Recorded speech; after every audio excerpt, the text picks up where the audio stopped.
السلام عليكم ورحمة الله وبركاته. أعوذ بالله من الشيطان الرجيم. بسم الله الرحمن الرحيم. الحمد لله رب العالمين والصلاة والسلام على أشرف المرسلين سيدنا محمد وعلى آله وصحبه أجمعين. أما بعد.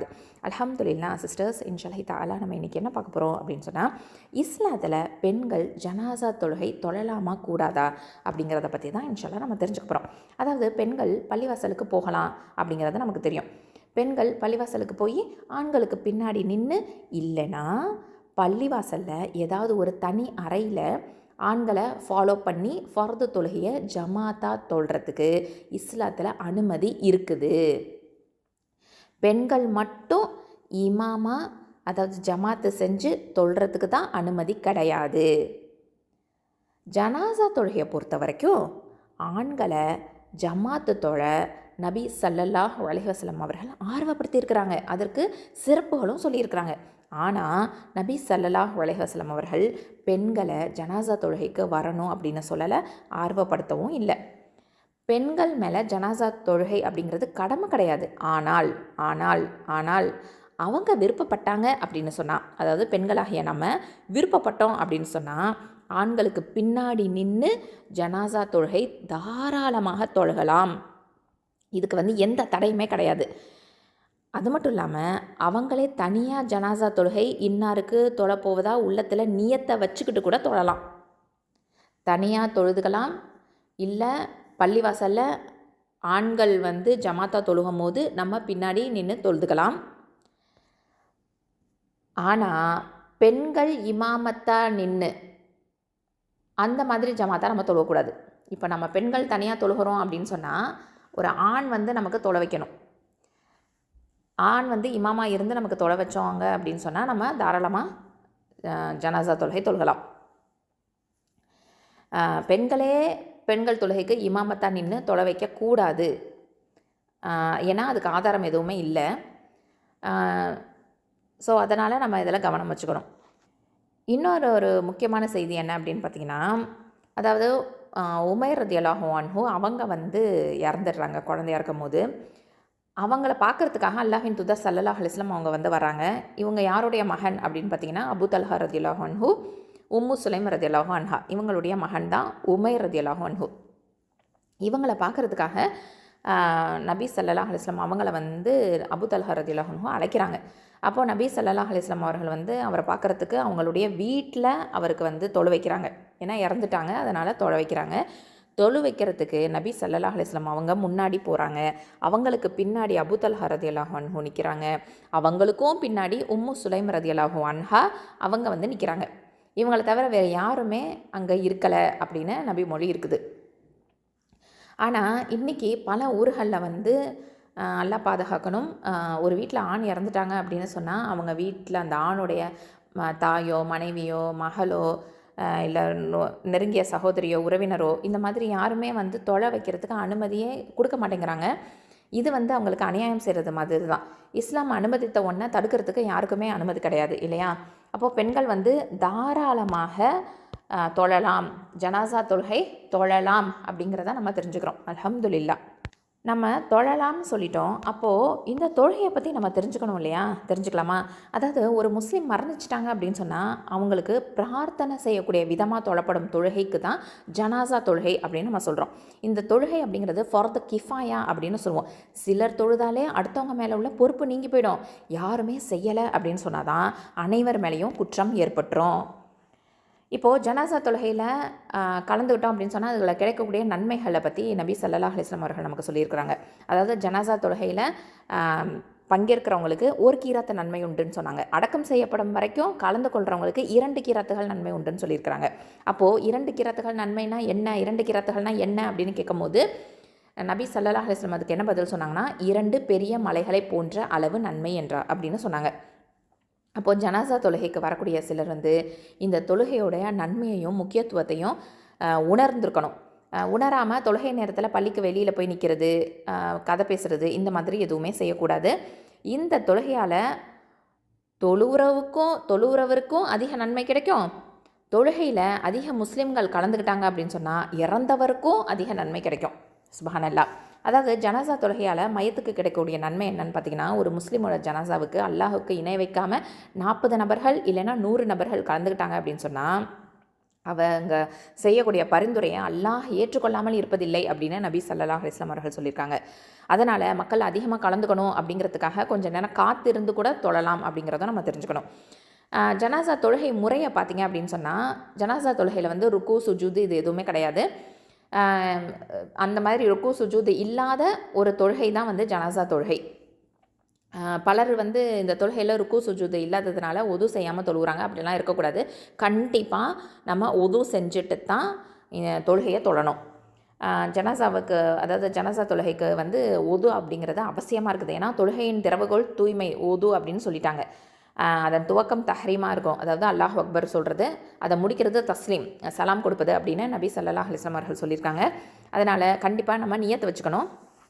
அதாவது நியத் அப்படிங்கிறது என்ன, எப்படி சொல்லுவோம், ஒரு ஆண் மையத்தோ இல்லை பெண் மையத்தோ அந்த யார் ஜனாசாவாக இருக்கிறாங்களோ அவங்களுக்காக துவா செஞ்சவங்களா நாங்கள் வந்து கிப்லாவை முன்னோக்கி அல்லாஹ்க்காக தொழுகிறேன் அப்படின்னு நம்ம நியத்தை மனசில் வச்சுக்க வேண்டியது தான். இமாம் வந்து நான் தொடர்ந்து தொழுகிறேன் அப்படின்னு மனசில் நியத்தை தான் வச்சுக்கணும். இப்போ இமாமே வந்து தொலை வைக்கிறாரு அப்படின்னா அவர் எப்படி நியத்தை வச்சுக்கணும், ஒரு ஆணோ பெண்ணோ அந்த ஜனாசாவை நினச்சிட்டு அவங்களுக்காக துவா செஞ்சவங்களா அதாவது நான் வந்து கிப்லா முன்னோக்கி அல்லாஹ்க்காக தொழுகிறேன், இவ்வளோ தான். மனசில் அந்த நியத்தை மட்டும்தான் வச்சுக்கணும், வாயால் சொல்லக்கூடாது. அதுக்கப்புறம் ஜனாசாவை முன்னாடி வைக்கிறத பொறுத்த வரைக்கும், அதாவது ஜனாசா தொழுகை நடத்தும் போது இறந்தவரோட உடலை வந்து முன்னாடி வைப்பாங்க. நபி ஸல்லல்லாஹு அலைஹி வஸல்லம் அவங்க வந்து இரவில் தொழும்போது அவங்களோட எதிரில் குறுக்கு வசமாக ஜனாசாவை வைப்பது போல் நான் படுத்து கிடப்பேன் அப்படின்னு ஆயிஷா ரலியல்லாஹு அன்ஹா சொல்கிறாங்க. அப்போது முன்னாடி தொழுகிறதுக்கு நம்ம தொழுகிறோம் அப்படின்னு சொன்னால், இமாம் வந்து தொழுக வைக்கிறார் அப்படின்னு சொன்னால் அவருக்கு முன்னாடி ஜனாசா இருக்கணும். இப்போ இமாம் நிற்க வேண்டிய இடம் அப்படின்னா எது, முன்னாடின்னு சொல்லியாச்சு. நிற்க வேண்டிய இடம் எது அப்படின்னு பார்த்திங்கன்னா, ஆண் ஜனாசாவாக இருந்தால் தலைப்பகுதியை நோக்கி நிற்கணும், பெண் ஜனாசாவாக இருந்தால் வயிற்று பகுதியை நோக்கி நிற்கணும். இமாம் வந்து அங்கே தான் நிற்பார். ஆண் ஜனாசா வந்தால் தலைப்பகுதியை நோக்கியும், பெண் ஜனாசாவாக இருந்தால் வயிற்று பகுதியை நோக்கியும் இமாம் வந்து நிற்கணும். இப்போது முதல் தக்பீருக்கு பின்னாடி, அதாவது என்ன சொல்லுவோம் அப்படின்னு பார்த்திங்கன்னா, முதல் தக்பீருக்கு பின்னாடி அவுது பிஸ்மி சொல்லுவோம் இல்லையா, அப்புறம் சூரத்துல் ஃபாத்திஹாவை ஓதுவோம். ஏன்னா எந்த தொழுகையாக இருந்தாலும் சூரத்துல் ஃபாத்திஹா ஓதணும் அப்படின்னு சொல்லியிருக்காங்க, இல்லைனா தொழுகை கூடாது அப்படின்னு சொல்லியிருக்காங்க. அதனால் முதல் தக்பீருக்கு பின்னாடி நம்ம அவுது பிஸ்மி சொல்லி சூரத்துல் ஃபாத்திஹாவை ஓதிடுவோம். ஆக்சுவலாக ஜனாசா தொழுகைக்கு 4 தக்பீர் தான். ஸோ முதல் தக்பீருக்கு பின்னாடி நம்ம அவுது பிஸ்மி சொல்லி சூரத்துல் ஃபாத்திஹா ஓதிட்டு, அடுத்தது இரண்டாவது தக்பீருக்கு பின்னாடி நபி அவர்கள் வந்து சலவாத்து சொல்லுவாங்க. நபி அவர்கள் மேலே நம்ம சலவாத்து சொல்லணும். அதாவது நம்ம எப்போவுமே சொல்கிற சலவாத்து தான். அத்தஹியாத்துக்கு அப்புறம் நம்ம சொல்லுவோம் பார்த்தீங்களா, அந்த சலவாத்து தான் நம்ம சொல்லணும். என்னது, அல்லாஹும்ம ஸல்லி அலா முஹம்மதி வ ஆலி முஹம்மத் கமா ஸல்லைத அலா இப்ராஹிம் வ அலா ஆலி இப்ராஹிம் இன்னக ஹமீதும் மஜீத். அல்லாஹும்ம பாரிக் அலா முஹம்மதி வ ஆலி முஹம்மத் கமா பாரக்த அலா இப்ராஹிம் வ அலா ஆலி இப்ராஹிம் இன்னக ஹமீதும் மஜீத். இது வந்து ரெண்டாவது தக்பீருக்கு அப்புறம் சொல்லிடுவோம். மூன்றாவது தக்பீருக்கு அப்புறம் என்ன பண்ணணும் அப்படின்னு பார்த்தீங்கன்னா, ஜனாசாவுக்காக பிரார்த்தனை செய்யணும். நபி ஸல்லல்லாஹு அலைஹி வஸல்லம் அவர்கள் வந்து பல துவாக்களை நமக்கு கற்றுக் கொடுத்துருக்காங்க. கண்டிப்பாக அதெல்லாமே நம்ம மனனம் செய்யணும். இப்போ வந்து ஒரே ஒரு துவாவை மட்டும் இன்ஷா அல்லாஹ் நம்ம தெரிஞ்சுக்குவோம்.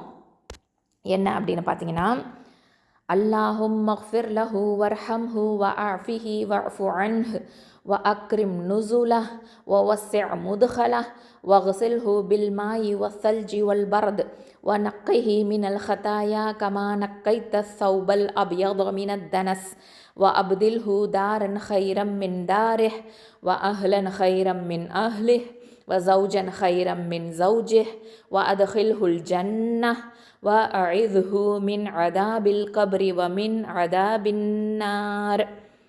அதாவது இதுக்கு வார்த்தைக்கு வார்த்தை பொருளை நம்ம தெரிஞ்சுக்கணும் இன்ஷா அல்லாஹ். அதுக்கப்புறமா இந்த துவாவை வந்து நம்ம ஃபுல்லாக பார்ப்போம்.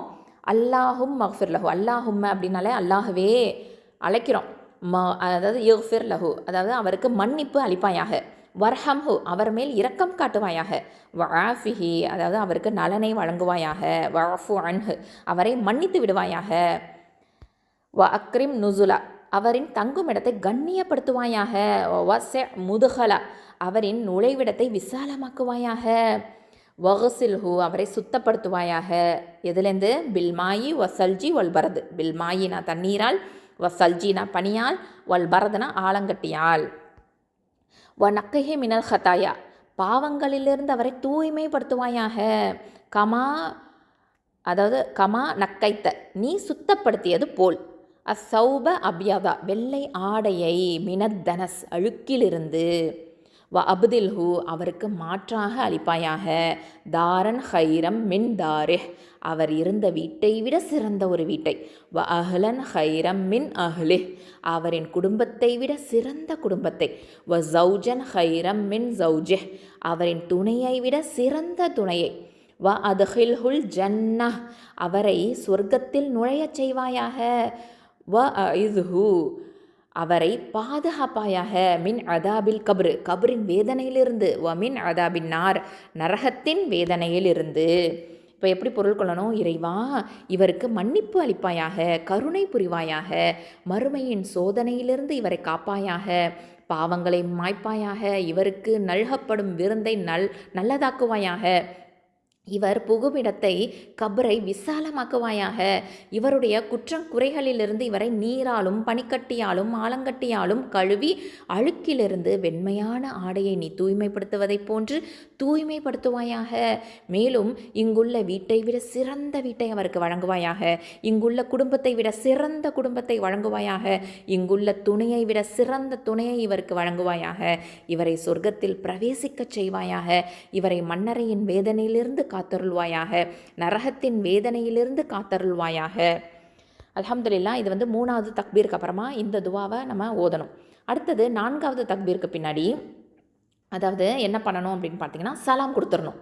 நபி ஸல்லல்லாஹு அலைஹி வஸல்லம் அவர்கள் ஜனாசா தொழுகை முடித்ததுக்கு பிற்பாடு திரும்பவும் ஜனாசாவுக்காக துவாலாம் செய்ய மாட்டாங்க. ஜனாசாவை அடக்கம் செஞ்சதுக்கு பிற்பாடு இறந்தவருக்காக பாவ மன்னிப்பு கேட்கணும். கபரோட கேள்விகள் கேட்கப்படும்போது மலக்குகள் கேள்வி கேட்பாங்க இல்லையா, அந்த நேரத்தில் அவங்களுக்கு உறுதியை வழங்கணும் அப்படின்னு அல்லாஹ்கிட்ட துவா செய்ய சொல்லி வலியுறுத்தி இருக்கிறாங்க. அதனால் நம்மளும் என்ன பண்ணணும், கபரில் அடக்கம் பண்ணியாச்சு அப்படின்னு சொன்னால் நம்மளும் அல்லாஹ்கிட்ட அவங்களுக்காக ஜனாசாக்காக என்ன பண்ணணும், பாவ மன்னிப்பு கேட்கணும். கபரோட உறுதிப்பாட்டுக்காக நம்ம எல்லாருமே தனித்தனியாக பிரார்த்திக்கணும் அப்படிங்கிறதும் அல்ஹம்துலில்லாஹ் நம்ம தெரிஞ்சுக்கிறோம். ஸோ இந்த மாதிரியான விஷயங்கள் தான் நம்ம பார்க்குறோம். அல்ஹம்துலில்லாஹ். இப்போ நமக்கு ஒரு டவுட் வரும். என்ன அப்படின்னு பார்த்திங்கன்னா, ஒவ்வொரு தக்பீர் சொல்லும் போதும் கைகளை உயர்த்தணுமா அப்படின்னு ஒரு கேள்வி கேட்பாங்க. அதாவது முதல் தக்பீருக்கு கைகளை உயர்த்தி தக்பீர் கட்டிடணும். முதல் தக்பீரை சேர்த்து 4 தக்பீர்கள் நம்ம அடுத்தடுத்து சொல்லுவோம் இல்லையா, அப்போ அதுக்கு பின்னாடி ஒவ்வொரு தக்பீருக்கும் கைகளை உயர்த்தக்கூடாது. அப்படி கைகளை உயர்த்தணுன்ற மாதிரி சஹீஹான ஆதாரம் எதுவுமே இல்லை. அதனால் நம்ம கைகளை உயர்த்த தேவை கிடையாது. இப்போது இன்னொரு ஒரு கேள்வி நமக்கு வரும். என்ன அப்படின்னு பார்த்திங்கன்னா, பல ஜனாசாக்கள் இருந்துச்சுன்னா ஒரே தொழுகையை தொழலாமா அப்படின்னு சொல்லிட்டு. இப்போது ஆண் ஜனாசாவோ பெண் ஜனாசாவோ ஒரே நேரத்திலே வந்துச்சு அப்படின்னு சொன்னால் கிப்லாவிலேருந்து முதல்ல பெண் ஜனாசாவும் அடுத்து ஆண் ஜனாசாவையும் வைப்பாங்க. ஆண் ஜனாசாவுக்கு பக்கத்தில் இமாம் நிற்பார். பல ஜனாசாக்களுக்கு ஒரே தொழுகை தொழுவிக்கலாம் அப்படின்னு நமக்கு மார்க்கச்சட்டம் இருக்குது. அதாவது இப்னு உமர் ரலியல்லாஹு அன்ஹு அவங்க 9 ஜனாசாக்களுக்கு சேர்த்து ஒரே தொழுகையாக தொழுதுருக்குறாங்க. இப்போது ஜனாசா தொழுகை யார் தொழ வைக்கணும் அப்படின்னு பார்த்திங்கன்னா, இறந்தவரோட குடும்பத்தார் தான் தொழுவிக்கிறதுக்கு அதிக தகுதி வாய்ந்தவர்கள். இறந்தவரோட குடும்பத்தினர், அது ஆண், அந்த ஆண் தான் இறந்தவரோட குடும்பத்தினரில் உள்ள ஆண் தான் தொழுவிக்கிறதுக்கு, அதாவது இமாமா இருந்து தொழுவிக்கிறதுக்கு அதிகம் தகுதி வாய்ந்தவர். ஆனால் அவருக்கு தொழுவிக்கிறவருக்கு இது தெரியல, துவா தெரியல, இந்த மாதிரி தொழுவிக்கவே தெரியல அப்படின்னு சொன்னால் அவங்கள முன்னாடி அனுப்பிடக்கூடாது. நல்லா தெரிஞ்சவங்கள தான் கண்டிப்பாக நின்று தொழுவிக்கணும் அப்படிங்கிறத நம்ம தெரிஞ்சுக்கணும். ஸோ அதனால் கண்டிப்பாக ஒரு ஆண் பிள்ளை, நம்மளுடைய வீட்டு ஆண் பிள்ளைகளுக்கு, அண்ணனோ சகோதரனோ பிள்ளைகளோ ஆண் பிள்ளையோ யாராக இருந்தாலும் நம்ம அவங்களுக்கு சொல்லிக் கொடுக்கணும். கண்டிப்பாக இந்த ஜனாசா தொழுகை சட்டங்களை கண்டிப்பாக அவங்களுக்கு சொல்லிக் கொடுக்கணும். அந்த துவாக்களை எல்லாருமே மனனம் பண்ணிக்கணும். அல்ஹம்துலில்லாஹ். ஏன்னா ஜனாசா தொழுகையில் அதிகம் நன்மை இருக்குது பார்த்திங்களா. இறந்தவருக்கும் போய் நன்மை சேரும், தொலை விற்கிறவங்களுக்கும் நன்மை அதிகமாக இருக்கும். அதனால் கண்டிப்பாக இதை நம்ம இந்த மாதிரி மிஸ் பண்ணிடக்கூடாது. இது எல்லாத்தையும் நம்ம தெரிஞ்சு வச்சுக்கணும். ஜனாசா தொழுகை நேரம் அப்படின்னு பார்த்திங்கன்னா, நம்ம குறிப்பிட்ட நேரம் அப்படிங்கிற மாதிரிலாம் எதுவும் கிடையாது. ஆனால் எல்லா தொழுகைக்குமே ஒரு 3 நேரங்களில் தொழக்கூடாது அப்படின்னு நபி ஸல்லல்லாஹு அலைஹி வஸல்லம் நமக்கு சொல்லியிருக்காங்களே, அந்த நேரத்தை தவிர, அதாவது ஒன்று சூரியன் உதயமாகிறது, அப்புறம் சூரியன் உச்சிக்கு இருக்கக்கூடிய நேரம், அப்புறம் சூரியன் அஸ்தமிக்க நேரம். இந்த நேரத்தில் நம்ம எந்த தொழுகையாக இருந்தாலும் தொழக்கூடாது. அதே மாதிரி தான் ஜனாசா தொழுகையும் நம்ம அந்த நேரத்தில் எல்லாமே தொழக்கூடாது அப்படிங்கிறத நினைவில் வச்சுக்கணும். பெரும்பாலும் ஜனாசாவை வந்து குளிப்பாட்டி கஃன் கட்டிட்டாங்க அப்படின்னு சொன்னால் தொழுவிக்கிறது தான் சிறந்தது. அதுக்கப்புறம் இப்போது வெளியூரில் இறந்துட்டாங்க, இப்போ வந்து உள்ளூரில் தொழுவிக்கலாமா? இப்போ வெளியூர்லேயோ வெளிநாட்டுலேயோ இறந்துட்டாங்க அப்படின்னு சொன்னால் நம்ம உள்ளூரில் அவங்களுக்காக ஜனாசா தொழுகை நடத்தலாமா கூடாதா அப்படின்னு கேட்டால் தாராளமாக நடத்தலாம். அதுவும் நம்ம தெரிஞ்சுக்கணும். அது வந்து காயிப் ஜனாசா அப்படின்னு சொல்லுவாங்க. அதாவது ஜனாசாவே இருக்காது, ஆனால் அவங்களுக்காக நம்ம வந்து தொழுகிறது. ஸோ அந்த மாதிரி தாராளமாக வந்து பண்ணலாம். நபி ஸல்லல்லாஹு அலைஹி வஸல்லம் அவர்கள் வந்து நஜ்ஜாஷி மன்னருக்கு பண்ணியிருக்கிறார். தொழுகாத ஒரு நஜ்ஜாஷி மன்னர், அவர் வந்து அவருக்காக ஜனாசா தொழுகையை நடத்தியிருக்கிறாங்க. ஏன்னா அவர் இஸ்லாத்தை தழுவி இருந்திருக்காரு அப்படிங்கிறத நம்ம வந்து வரலாறுலேருந்து தெரிஞ்சுக்கிறோம். சஹீஹான செய்திகள் மூலமாகவும் தெரிஞ்சுக்கிறோம். அல்ஹம்துலில்லாஹ். ஏற்கனவே நான் சொன்ன மாதிரி ஜனாசா தொழுகை பெண்கள் வந்து தனியாக இமாமத்து செய்யலாமா அப்படின்னு கேட்டால் கண்டிப்பாக செய்யக்கூடாது. இமாமத்தாக இருந்து, அதாவது இமாம் மாதிரி நின்று தொழ வைக்கிறது அப்படிங்கிறது கூடாது. ஆண் வந்து தொழு வைக்கலாம், பெண்கள் வந்து தாராளமாக வந்து தொழலாம். ஸோ பெண்கள் வந்து ஜனாசாவுக்கு வந்து கண்டிப்பாக ஜனாசா தொழுகை தொழுகலாம், ஆனால் தனியாகவும் நின்று கூட தொழலாம், தனியாக வீட்டிலேருந்து தொழலாம். அதே மாதிரி ஆண்கள் தொழுவும் போது அவங்கள பின்பற்றி ஆண் வந்து இமாமா இருப்பார், அவங்கள பின்பற்றி பெண்கள் வந்து தொழலாம். ஆனால் பெண் வந்து இமாமத்தாக இருந்து தொழ வைக்கிறது அப்படிங்கிறதெல்லாமே வந்து கிடையாது. ஸோ அதையும் நம்ம வந்து தெரிஞ்சுக்கணும். ஹைர் அல்ஹம்துலில்லாஹ். ஸோ பெண்கள் மேலே வந்து ஜனாசா தொழுகை அப்படிங்கிறது கடமை இல்லை. இருந்தாலும் பெண்கள் விருப்பப்பட்டாங்க அப்படின்னு சொன்னால் தாராளமாக ஆண்களுக்கு பின்னாடி நின்று ஜனாசா தொழுகை தொழலாம். அதனால் நம்ம வந்து நிறைய நன்மைகள் இருக்குது அப்படிங்கிறதுனாலையும் தொழு வைக்கிறவங்களுக்கும் சரி, தொழ வைக்கிறவங்களுக்கும் சரி, அதை ஜனாசாக்கும் சரி நன்மைகள் அதிகமாக இருக்குது அப்படிங்கிறதையும் நம்ம வந்து தெரிஞ்சுக்கிட்டோம். அல்ஹம்துலில்லாஹ். அதனால் இந்த சிறப்பான தொழுகையை நம்ம வந்து பெண்களாக இருக்கக்கூடிய நம்ம கண்டிப்பாக இதை வந்து விட தேவையில்லை. தாராளமாக நம்ம வந்து குடும்பத்தில் உள்ள உறுப்பினர் ஆணோ பெண்ணோ இறந்துட்டாங்க அப்படின்னு சொன்னால் அவங்களுக்காக நம்ம வந்து தாராளமாக தனிமையில் இருந்தோம், வீட்டில் இருந்து தனியாக இருந்தோம், நம்ம வந்து ஜனாசா தொழுகையை தொழலாம் அப்படிங்கிறதும் அல்ஹம்துலில்லாஹ் நம்ம தெரிஞ்சுக்கிட்டோம். ஸோ இமாமத்து மட்டும்தான் நம்ம வந்து பெண்களாக இருக்கக்கூடியவங்க நம்ம வந்து இமாமத்து மட்டும் பண்ணவே கூடாது, அதுக்கு அனுமதி கிடையாது. அல்ஹம்துலில்லாஹ். அஸ்ஸலாமு அலைக்கும் வரஹ்மத்துல்லாஹி வபரகாத்துஹு. சுப்ஹானக்கல்லாஹும்ம வபிஹம்திக அஷ்ஹது அல்லா இலாஹா இல்லா அன்த அஸ்தக்ஃபிருக வ அதூபு இலைக்.